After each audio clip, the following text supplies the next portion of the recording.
Hello and welcome. This is Jennifer McGuire, and I have another video of my favorite crafty things for 2019. Today I cover two categories, including embossing folders and heat embossing. Both of these types of products I feel are often overlooked in card making. They're inexpensive, can be used in many different ways, and give really cool looks, so I thought it was important to do a whole video just on these topics. I do have discount codes that are exclusive to this series, giveaways, and much more over on my blog, which I'll link to below. And if you're interested in any of the particular products I talk about, those are linked below also. Let's get started with embossing folders. I think embossing folders deserve more attention than they get because they're inexpensive and can be used to create texture on any cardstock. There's so many fun techniques you can do with them. Now, these embossing folders can be used with any die cut machine that you may have. You just need to follow the instructions with whatever particular machine you use. It also is a little bit tricky because embossing folders are different thicknesses these days.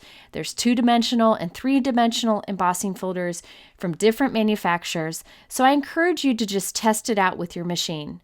You want to start with an easy sandwich first. You don't want too much pressure. See if that will go through the machine. If not, add a couple shims. What I decided recently is that I would write onto my embossing folder with a Sharpie marker what sandwich works for that particular folder, so I don't have to figure it out more than once. The first folder I wanted to recommend is from Crafter's Companion, and it's called So Lovely. This is a pretty thin embossing folder, and it gives wonderful results.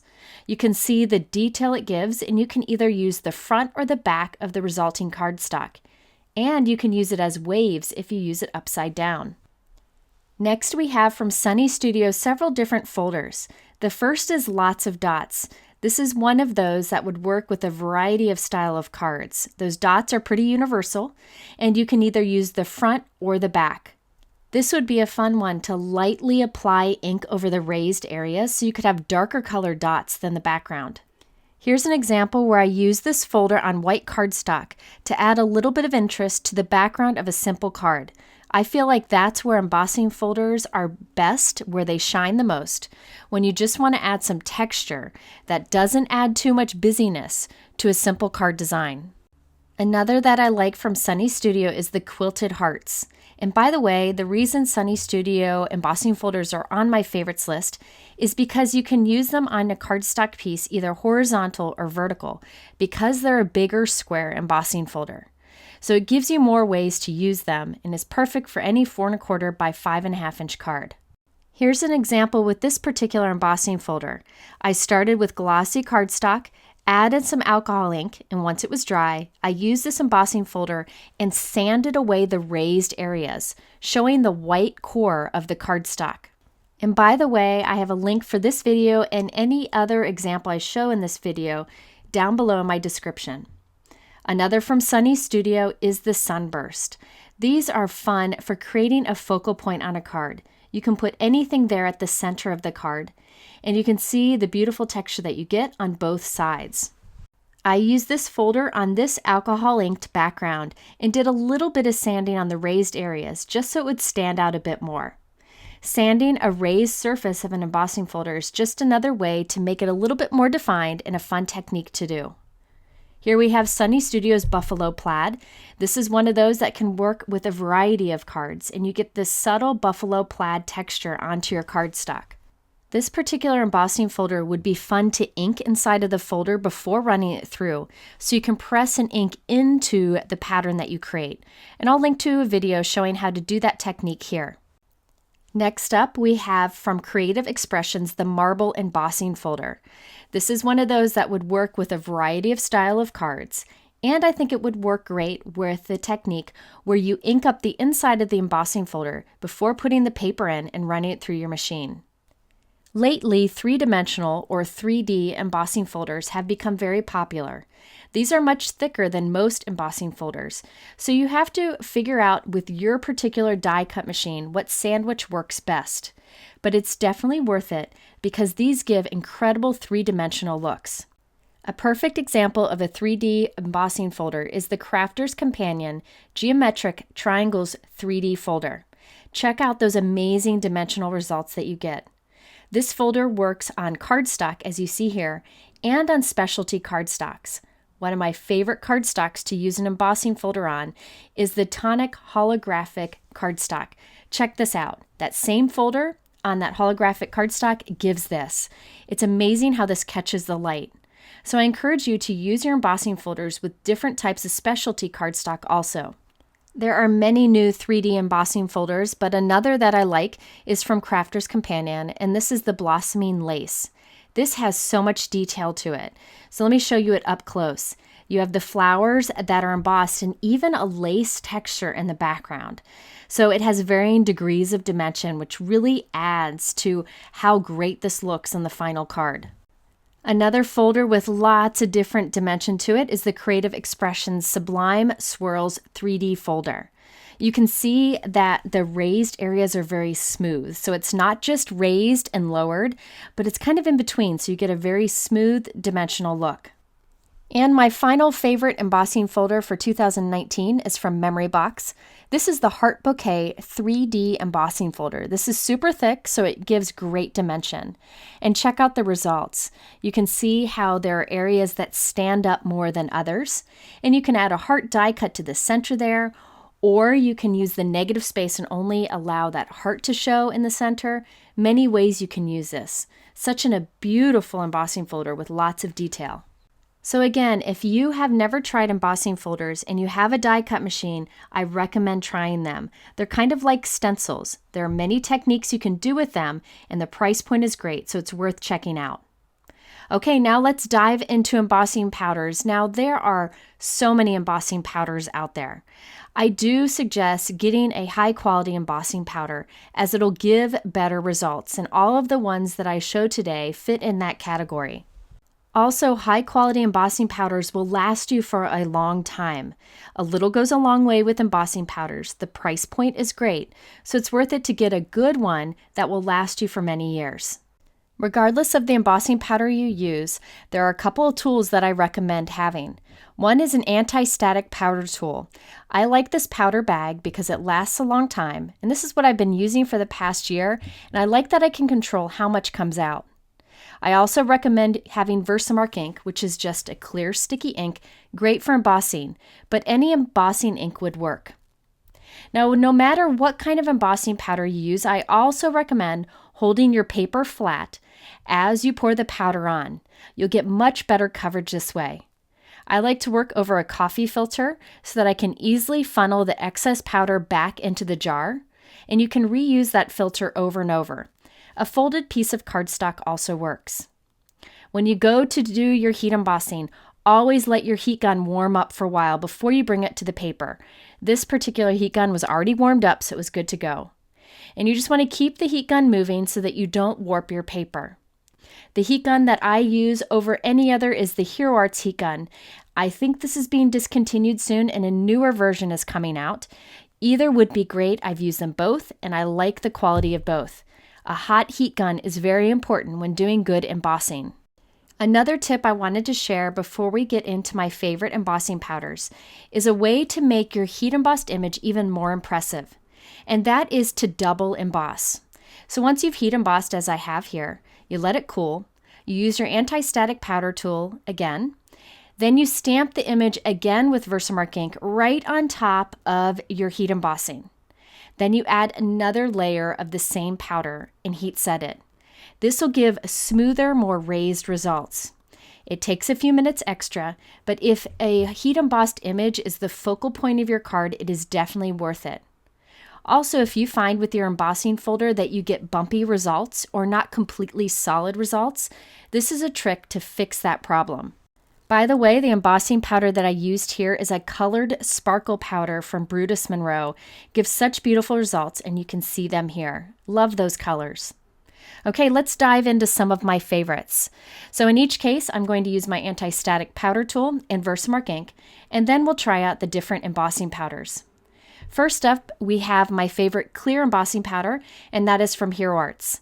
The reason I recommend Hero Arts embossing powders is I've been using these for 15 years and I've never had a problem. I haven't had a problem with them going bad over time. They're high quality and I get great results every time. I also like Hero Art's white embossing powder. I've tried every white embossing powder there is, and they all give about the same brightness in the white color they provide.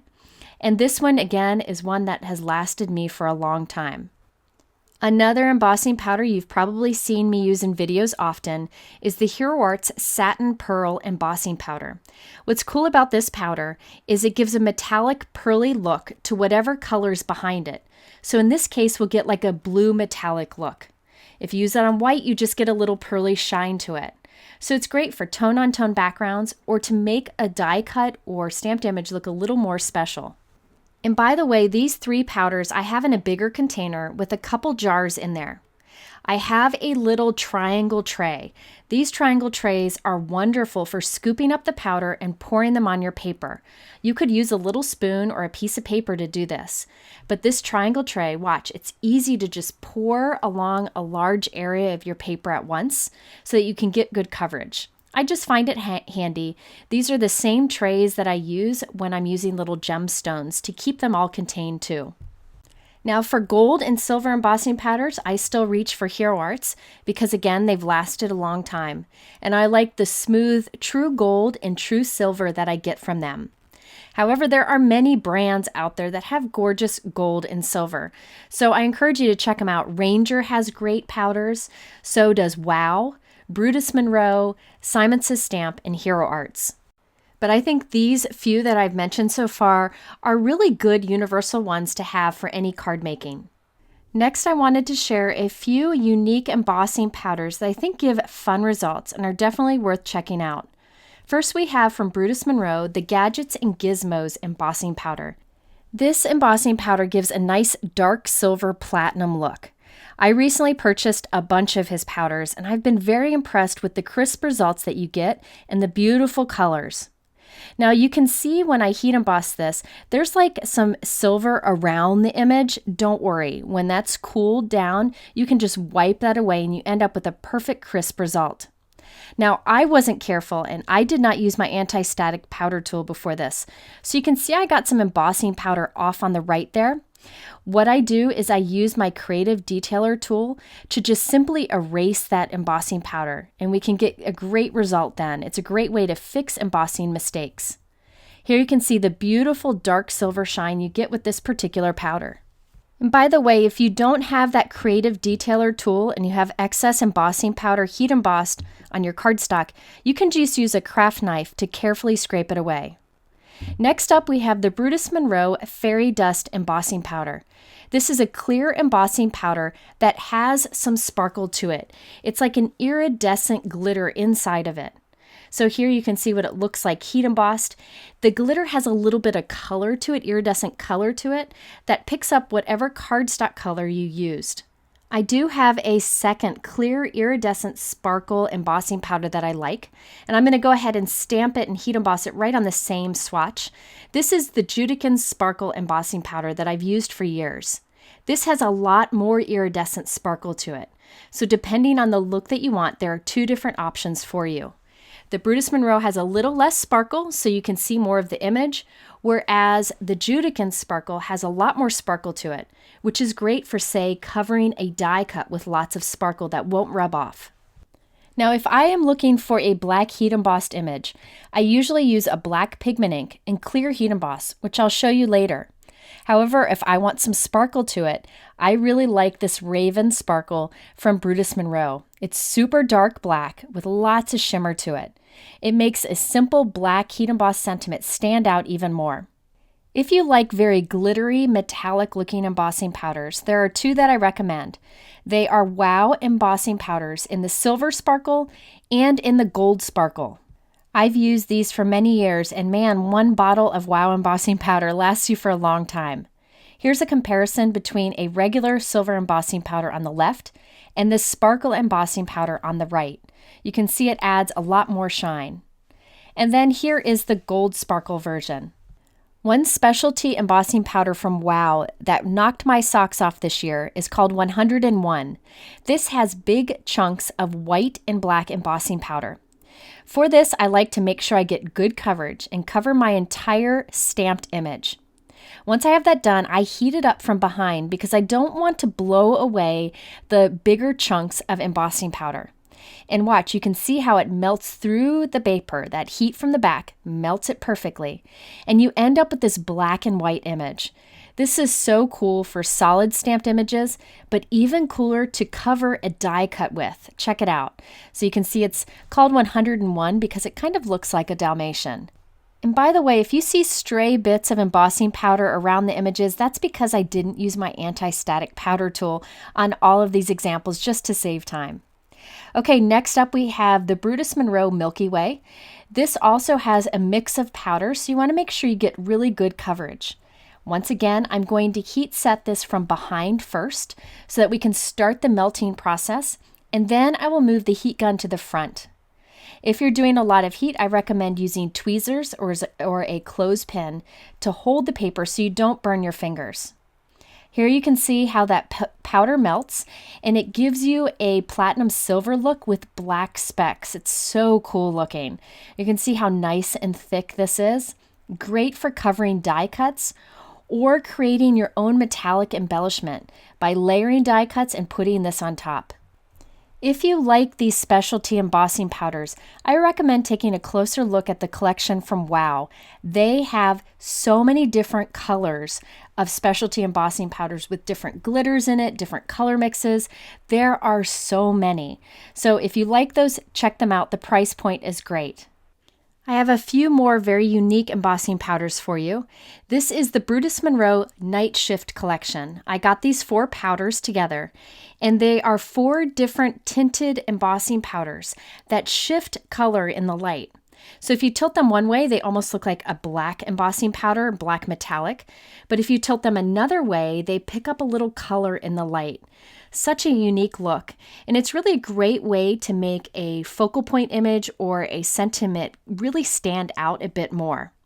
I recently used one of these powders on a card example, and I'll show it here, and I'll link to the video for that below.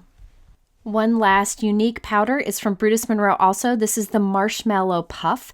I've used many different white embossing powders that are supposed to give the look of dimension or of snow or of marshmallow puff, and this is definitely my favorite. It's a nice bright white, and it holds its shape. It stays with that dimension. Let me show you a comparison between this and a traditional white heat embossed image, and you can see the fun texture. You can even add to the textured look by doing a second layer on top of the first. So those are some of my favorite embossing powders from this year. Again, if you get a high quality embossing powder, it really is up to you what look you like. The favorites I recommend are WOW, Ranger, Brutus Monroe, Hero Arts, and Simon Says Stamp, but there are others out there to try. If you are interested in any of these embossing folders or powders, they are linked below in my YouTube description, but you can also click here on the top right to go to my blog to get exclusive discount codes, more information, and giveaways. In the middle are a couple other videos, including my playlist for this year's My Favorite Crafty Things. Thanks for spending this time with me here today. I always appreciate it, and I'll see you again soon.